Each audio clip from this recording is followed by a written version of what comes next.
ọzọ ka ibe bụ na ndị nọ na kansụl Anambra West na-agabiga ọtụtụ ihe ịcha akaba dị iche iche dịka na-agabiga ya gbasara iju mmiri. Anyị ga-esore ndị National Agency Emergency Management ka anyị malite ihe esi gbatakwuru n'ebe ọnọdụ ndị a si wee dị.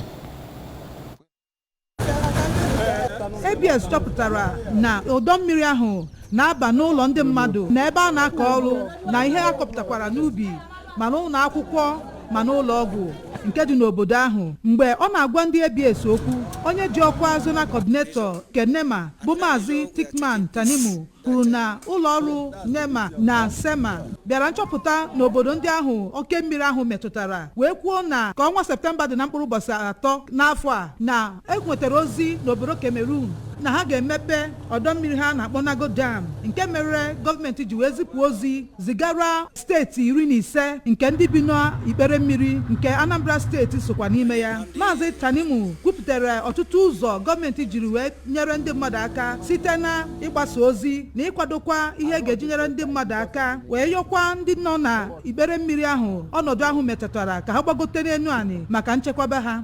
N'okwu ya, onye ji ọkwa Executive Director nke ụlọọrụ SEMA Maazị Paul Odenigbo kọwara na enwego ebe ewepụtara n'elu arị iji wee hụ na ndị mmadụ mmiri ahụ metụtara gara ebe ahụ ka ha nwee nchekwaba. Ọ kọwakwara ụzọ dị iche gọọmenti nwere ike iwepụta hụ na iju abụrụ ihe na-eme mgbe niile. Onye jikwa ọkwa Transition Committee Chairman nke okpuru ọchịchị Anambra West bụ Maazị Felix Ikechi, mgbe ọ na-ekene Gọvanọ Chukwuma Soludo n'ọrụ ọma ọ na-arụ n'okpuru ọchịchị ahụ, gwakwara ha ka agba mbọ hụ na edoziri ebe a na-edebe ndị mmadụ ọnọdụ ahụ metụtara nke dị n'Otu Ọcha na n'Ọnịcha. O kwukwara mkpa ọ dị gọọmenti ịdị nkwadebe tupu iju mmiri ahụ ebido wee gbaba. N'okwu ha dịkwa n'iche iche, Maazị Simeon Abora nke obodo Igbedo na Maazị Emmanuel Onwadi nke obodo Igbo Kenyi kọwara mmetụta iju mmiri ahụ metụtara ha wee na-ayọ ka gọọmenti gbatara ha ọsọ enyemaka.